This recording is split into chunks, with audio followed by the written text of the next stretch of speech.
ये कहानी एक ऐसी रेत के बारे में है जो कि इंसानों या किसी भी चीज को अपने अंदर समा कर उनकी जान ले लेती है। लेकिन आखिर इस रेत में ऐसी क्या बला है और इसकी क्या मिस्ट्री है, चलिए जानते हैं। तो कहानी की शुरुआत होती है और हमें दिखाया जाता है कि रात का वक्त है और कुछ टीनेजर्स यहाँ पर पार्टी कर रहे थे। यहाँ पर बहुत सारे लड़के और लड़कियां होती हैं जो यहाँ पर बहुत सारा मजा कर रहे थे। तभी वहाँ पर दो लड़कों को एक अजीब और बड़ी चीज मिलती है जिसे देखकर वो उसका मजाक उड़ाते हैं और इसी मजाक मस्ती में ये उस अंडे जैसी चीज को थोड़ा तोड़ भी देते हैं। उन्हें पता नहीं था कि आखिर ये क्या चीज है। अब इतना ज्यादा मजा मस्ती करने के बाद ये सभी दोस्त थक जाते हैं, इसलिए वो सभी लोग अपनी अपनी गाड़ियों में ही सो जाते हैं। खैर, अब जब सुबह होती है तो ये सभी लोग जागने लगते हैं और इनमें से एक लड़की को दिखाया जाता है जिसका नाम मार्शा था। वो वहीं टेबल पर सो रही थी, लेकिन जब उसकी आंख खुलती है तो वो पाती है कि उसकी तबीयत खराब हो रही है, उसे उल्टियां होने लगती हैं और सभी लोगों को लगता है कि शायद ये रात में ड्रिंक करने की वजह से हो रहा है। लेकिन मार्शा को अंदर ही अंदर बहुत अजीब सी फीलिंग हो रही थी। तभी वहां पर एक और लड़की को दिखाया जाता है जो वहां रेत पर एक पक्षी को बैठा हुआ देखती है। वो पक्षी बैठता तो एकदम सही आकर है, लेकिन अचानक से वो रेत उसे निगल लेती है। ये देखकर वो लड़की बहुत हैरान हो जाती है कि आखिर ये कैसे हुआ। इसीलिए वो जल्दी से दौड़कर अपनी दोस्त मार्शा के पास जाकर उसे रोकती है कि रेत पर पैर मत रखना, वहां पर खतरा है। लेकिन इससे पहले कि मार्शा उसकी बात सुनती,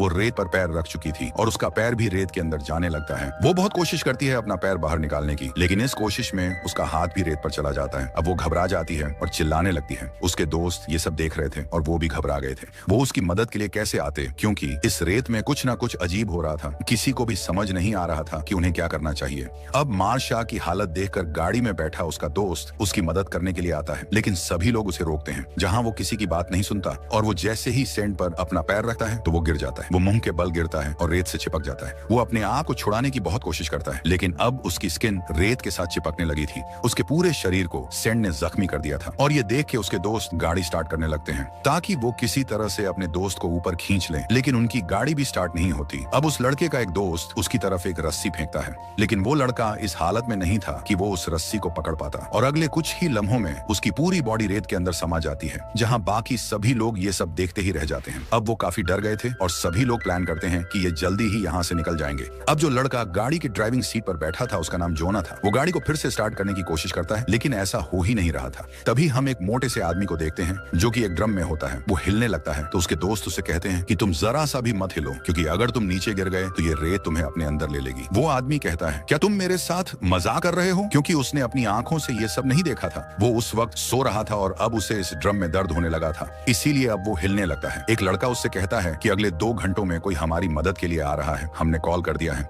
तो अगर तुम इसी में शांति से रहोगे तो वो लोग हमें बचा लेंगे। ये सुन के वो आदमी मान जाता है, लेकिन उसने झूठ कहा था, कोई हेल्प नहीं आने वाली थी। वो सब लोग यहाँ पर फंस चुके थे। अब मार्शा की दोस्त कहती है कि कल रात हमने इसी बीच पर तो पार्टी की थी, तब इस रेत ने हमें क्यों कुछ नहीं किया, और यहाँ पर बाकी लोग भी तो थे, वो कहाँ गए? जहाँ अब ये लोग समझ जाते हैं कि वो सभी लोग रेत के अंदर जा चुके हैं और ये लोग रेत के अंदर इसीलिए नहीं गए क्योंकि ये रेत से ऊपर किसी न किसी चीज पर सो रहे थे। अब इतने में वो मोटा आदमी फिर से चिल्लाने लगता है कि मैं सूरज की किरणों से जल रहा हूँ, तो इसीलिए उसका दोस्त उसकी तरफ सनस्क्रीन फेंकता है और कहता है कि इसे लगा लो, इससे तुम्हें आराम मिलेगा। अब वो आदमी उसे लगा लेता है और उसे थोड़ा सुकून मिल जाता है। तभी उन सभी की नजर उस चीज पर पड़ती है जो कि उन्हें रात में मिली थी और उन्होंने उसे डैमेज कर दिया था। अब रात में उन्हें अंधेरे में उस चीज का इतना ज्यादा पता नहीं लगा था, लेकिन अब सुबह होने पर उन्हें पता लगता है कि वो एक अंडा था जिसे कि उन्होंने तोड़कर बहुत बड़ी गलती कर दी थी। यानी कि उस अंडे के अंदर जो भी चीज थी वो अब बाहर आ चुकी है, और ऐसा भी हो सकता है कि जो भी चीज उस अंडे के अंदर थी वो इसी रेत में चली गई हो और वही उन लोगों का शिकार कर रही है। अब जोना भी समझ जाता है कि वो लोग अपने लिए इस तरह से कुछ नहीं कर सकते, उन्हें खुद ही कुछ करना होगा। इसीलिए वो एक स्केटबोर्ड उठाता है और उस पर चलता हुआ टेबल के पास जाने की कोशिश करता है। अब जैसे ही वो टेबल तक पहुंचता है कि उसका बोर्ड स्लिप होने लगता है और उसके पैर भी स्लिप होकर सैंड के बहुत नजदीक आ जाते हैं। तभी सैंड से कोई चीज निकलती है और उसके पेट से टच होने लगती है, लेकिन जोना हिम्मत दिखाता है और फौरन से टेबल पर चढ़ जाता है जहां पर एक बैग रखा था और उसमें कुछ स्नेक्स थे। उसे इस बैग से एक केला भी मिलता है, लेकिन जब वो उसे खाता है तो उसे उल्टी हो जाती है और जब उसकी नजर अपने पेट पर जाती है तो वहां पर जख्म हो चुका था। दरअसल ये इन्फेक्शन उसी रेत वाली चीज ने किया था। सभी लोग ये देखकर बहुत घबरा जाते हैं, लेकिन जोना उनसे कहता है कि चिंता मत करो, ये कुछ नहीं है, तुम लोग सिर्फ अपने बचने के बारे में सोचो। लेकिन अब जोना के जख्म में दर्द होने लगता है और उसे बहुत तकलीफ होती है। उसके जख्म से अब खून आने लगता है और ये देखकर उसकी गर्लफ्रेंड रोने लगती है। जोना उससे कहता है कि रो मत, तुम्हें स्ट्रांग रहना होगा, और जोना वहीं पर लेट जाता है। तभी गाड़ी में बैठी हुई एक लड़की सबसे कहती है कि हमारे फोन्स गाड़ी की डिक्की में हैं, जहां हमें कुछ न कुछ करके उन्हें निकालना होगा ताकि हम मदद मंगा सके। लेकिन कोई भी ये रिस्क लेना नहीं चाहता था क्योंकि गाड़ी में बैठकर उसकी डिक्की नहीं खुल सकती थी। अब एक लड़की कहती कि मैं ये काम करूंगी। वो हिम्मत करके वहां तक जाती है, लेकिन गाड़ी की डिक्की खुल नहीं पाती। अब यहाँ पर चंदा नाम की लड़की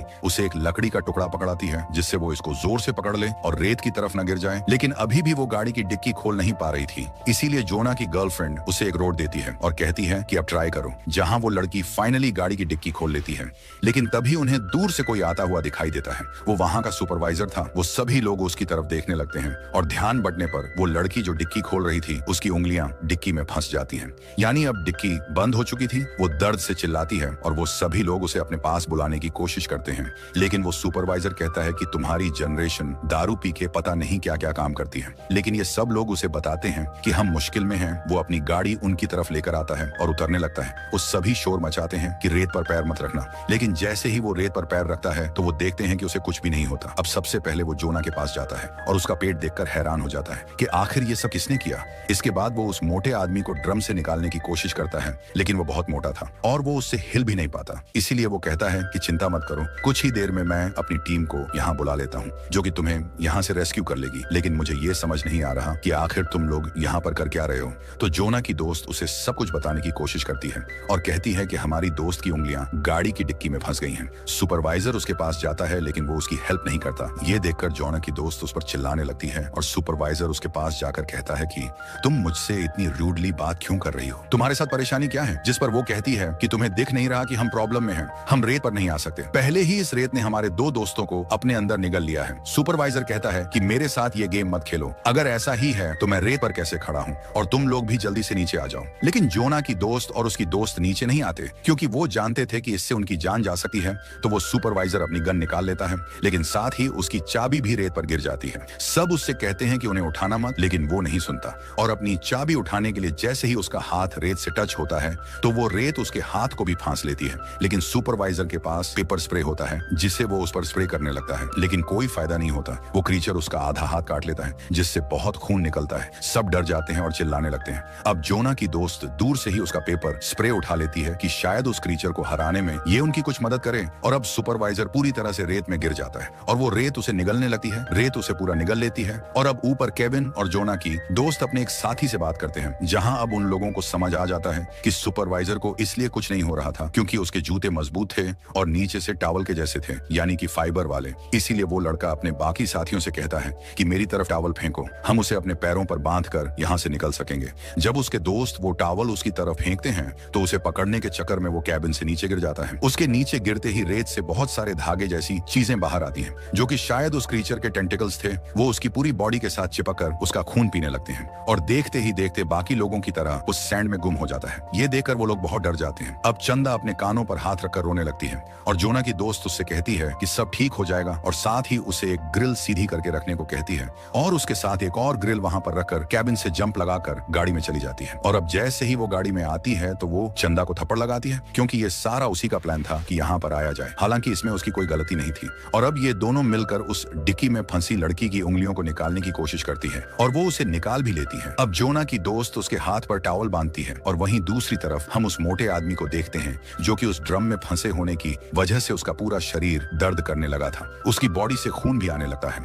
और जब वो खून रेत पर जाता है तो रेत से कुछ टेंटिकल्स निकलते हैं और उन्हें पता लग गया था कि यहाँ पर कोई इंसान है। वहीं दूसरी तरफ वो दोनों लड़कियां उन ग्रिल्स को जोड़ते हुए टेबल तक जाने का एक रास्ता बना देती हैं और अब चंदा जोना तक जाती है और साथ ही वो लड़की जिसकी उंगली गाड़ी की डिक्की में आ गई थी वो जोना की दोस्त से कहती है कि अब तुम जाओ क्योंकि मेरे हाथ से खून निकल रहा है और अगर मेरा खून रेत पर गिरा तो वो क्रिएचर हम पर अटैक कर देगा। इसीलिए जोना की दोस्त चलकर वहां पहुंच जाती है। अब आखिर में वो जख्मी उंगली वाली लड़की उस ग्रिल पर चलने लगती है, लेकिन आखिर में जाकर उसके हाथ से खून टपक जाता है और उसका बैलेंस खराब होते ही वो रेत पर गिर जाती है और रेत उसे भी अपने अंदर निगल लेती है। वहीं दूसरी तरफ हम उस मोटे आदमी को देखते हैं जिसके ड्रम पर खून बह रहा था, तो वो टेंटिकल्स उसकी तरफ अट्रैक्ट होने लगते हैं। अब हम चंदा को देखते हैं जो कि अपने पैर पर टॉवल बांधकर उस रेत पर चलने लगती है जहां उसे कुछ भी नहीं होता। वो जल्दी से सुपरवाइजर की गाड़ी के ऊपर चढ़ जाती है और ये देखकर वो मोटा आदमी भी बहुत खुश होता है कि अब हम यहाँ से निकल जाएंगे, लेकिन वो नहीं जानता था कि वो टेंटिकल्स उसके ड्रम को नीचे से खाली कर चुके थे और अब वो टेंटिकल्स बड़े होकर उसकी बॉडी के चारों तरफ लिपट जाते हैं और उसे नीचे ले जाते हैं और वो भी मारा जाता है। अब यहाँ पर वो क्रीचर बहुत बड़ा हो चुका था क्योंकि उसने बहुत सारे लोगों को खा लिया था और अब उसके टेंटिकल्स काफी मजबूत हो चुके थे,